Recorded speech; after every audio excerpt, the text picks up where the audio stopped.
Selamat berjumpa Bapak Ibu Saudara-saudari, para pengikut setia Sampan. Saya Pater Domi Kevi SVD kembali menyapa Anda dalam renungan harian.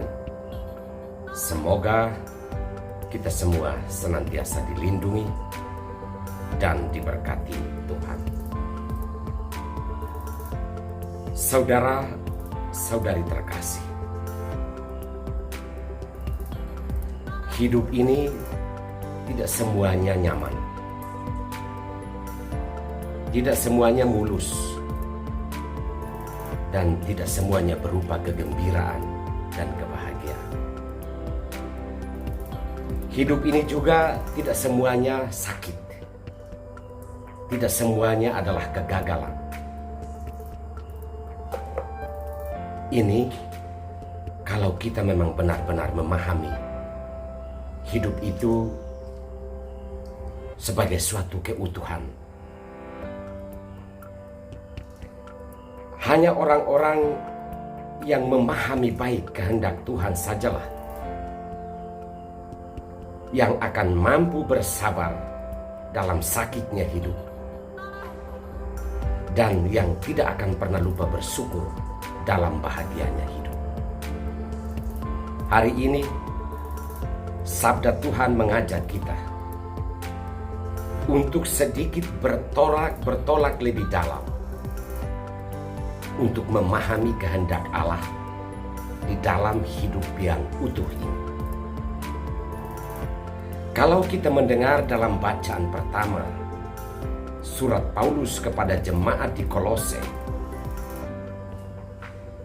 dia berharap dan berdoa bagi jemaat di sana agar mereka memiliki pemahaman yang benar tentang kehendak Allah.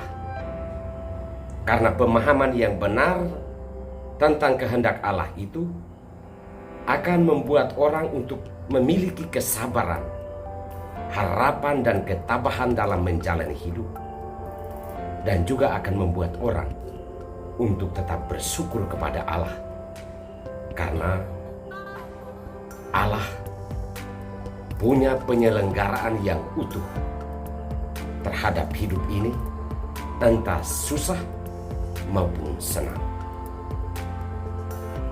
Dalam bacaan Injil, kita mendengar Yesus memilih perahu Simon Petrus untuk ditumpanginya dan meminta Petrus untuk sedikit bertolak ke tempat yang agak dalam.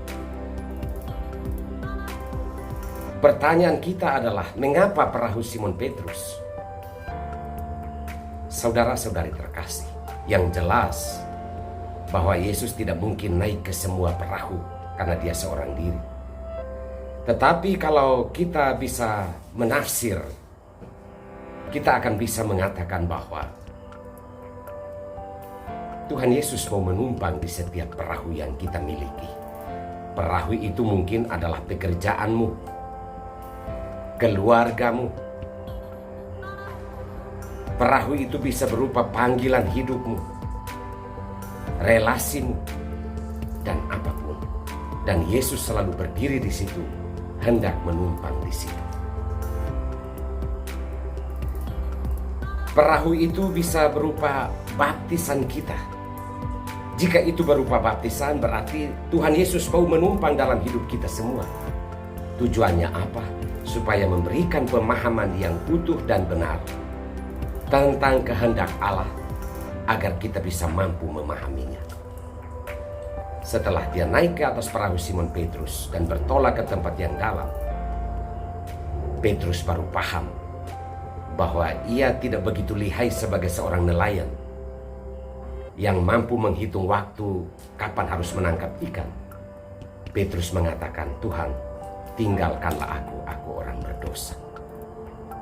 Petrus mungkin merasa berdosa karena terlalu mengandalkan kemampuannya sebagai seorang nelayan yang tahu bahwa menangkap ikan yang banyak harus pada malam hari.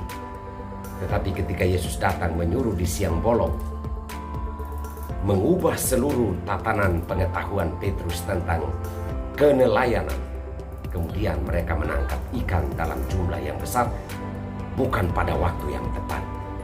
Saudara-saudari terkasih, inilah yang dimaksud bahwa jika kita memahami kehendak Allah secara sempurna atau mendekati kesempurnaan, kita akan tahu bahwa penyelenggaraan Tuhan itu luar biasa dalam hidup kita.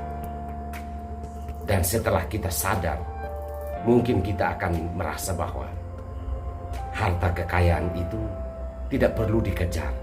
Asalkan saja kita menjalani hidup ini sesuai dengan kehendak Allah, Tuhan akan memenuhi segala kebutuhan hidup kita, apapun itu.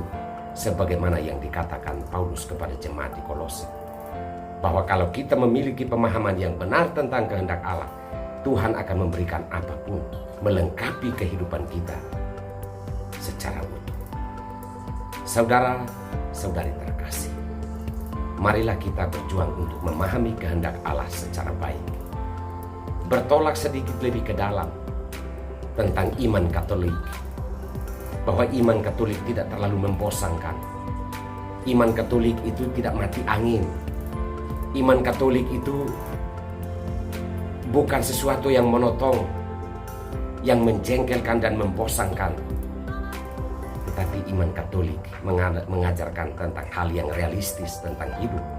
Karena Tuhan sudah menjadi manusia dan turut bergumul dalam kemanusiaan kita. Hanya manusia yang sabar, yang tabah, dan yang bersyukur, dialah yang memahami kehendak Allah secara benar, dan penyelenggaraan Tuhan akan dijalani, dihadapi dengan sukacita dan kegembiraan. Kita mohonkan rahmat dan kekuatan dari Tuhan. Terima kasih Tuhan untuk firman hari ini. Curahkanlah terang roh-Mu agar kami mampu memahami sabda-Mu dan mengamalkannya dalam hidup kami. Ya Tuhan, turunkan berkat-Mu untuk kami semua, terutama mereka yang sakit dan berbeban berat.